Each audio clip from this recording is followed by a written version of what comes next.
We're seeing a very similar thing here, I think, where, you've got a national party coming out sort of strongly fighting against, big banks, big supermarkets, big energy companies. Karen, can you tell me why Willis is being so feisty about this? Yeah, look, I think it's pretty obvious, really. In the wake of the COVID pandemic, grocery prices sort of went mad just about everywhere in the world, really. And, the message is coming through from consumers loud and clear that they're pretty worried about how much they're paying at the supermarkets each week.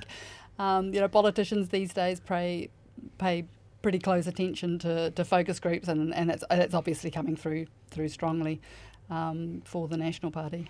This is not an issue just for New Zealand. I mean, it's been a big one in Australia as well, hasn't it? Yeah, no, absolutely. Of course, it's exactly the same issues over there. I mean, they're also complaining about the market concentration over there, and it's been a very interesting political situation there too. But like here, really, we've seen the Labour leader, Anthony Albanese, come out and condemn his political opponents for attempting to break up capitalism, because in Australia they are in fact talking about the coalition over there. The Liberal Party is actually backing an option which would see the courts being allowed to break up the big supermarket A little bit chains. of political irony there, considering Albanese is a Labor government. Yeah. Exactly, Yeah. and that's why it's been quite interesting here too. We're seeing a very similar thing here, I think, where you've got a national party coming out sort of strongly fighting against big banks, big supermarkets, big energy companies. It's it's been quite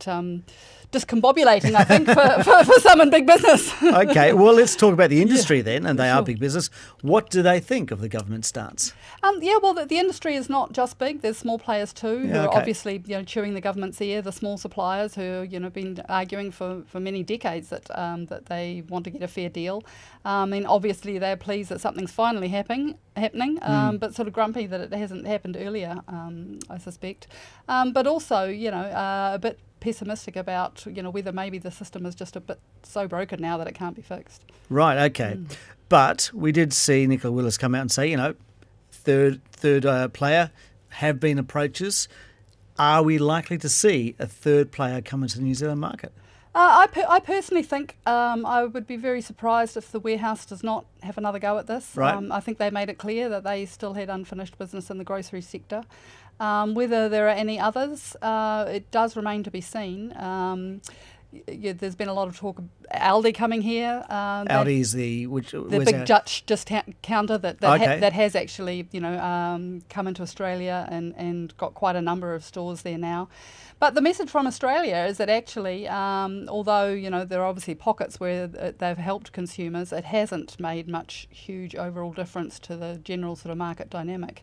And that's why some people here are still arguing that perhaps we need the nuclear option here too, of breaking up the chains.